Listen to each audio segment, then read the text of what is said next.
Fassine Boujnouni, j'ai 21 ans et je viens de l'école Hassania des travaux publics et je suis actuellement en double diplôme à l'école des ponts et chaussées.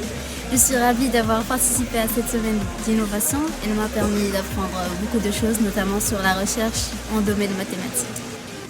Bonjour, je m'appelle Andrei Kirtashov, j'ai 22 ans, je viens de Russie, de le Novosibirsk. Maintenant je suis étudiant de deuxième année de l'école des ponts. Je trouve c'est la première fois ici à Marrakech pour moi et je trouve cette expérience de communiquer avec d'autres gens parfait et aussi les cuisines marocaines très très bon. Je suis Emad Akoum, je suis un doctorant à l'Université de Marrakech.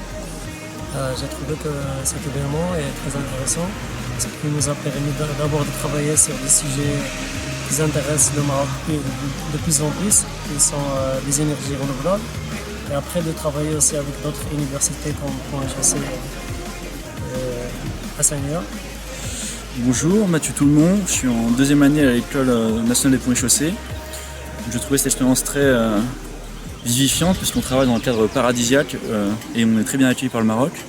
C'est aussi très intéressant de travailler avec des gens qui sont d'une autre culture, parce qu'on apprend beaucoup sur eux-mêmes et aussi sur nous-mêmes.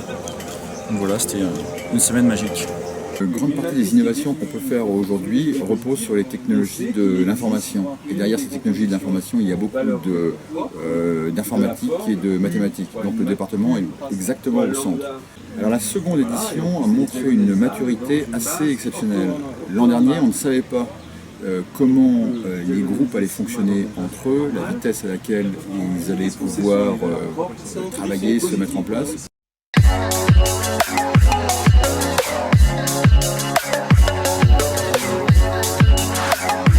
A pour mission au Maroc d'accompagner le gouvernement dans sa stratégie énergétique. Comment?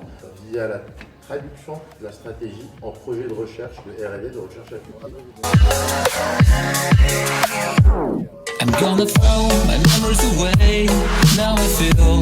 C'est vrai que l'organisation, c'est pas toujours facile, c'est stressant c'est sûr, mais il suffit d'être bien entouré d'abord, avoir des compétences autour et bien répartir les tâches.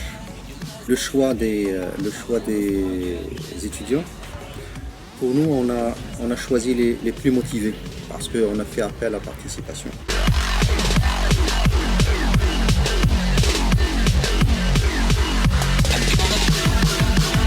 Comme vous le savez, dans tout échange, il y a toujours un bénéfice.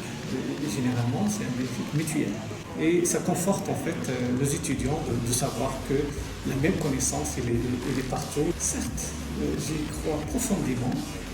C'est dans l'échange de culture. C'est dans la limite entre deux cultures. C'est ça le champ qui est encore fertile. Quand quelqu'un d'autre arrive avec une autre culture, ça veut dire une autre vision, tout peut changer et il peut nous pousser à penser autrement.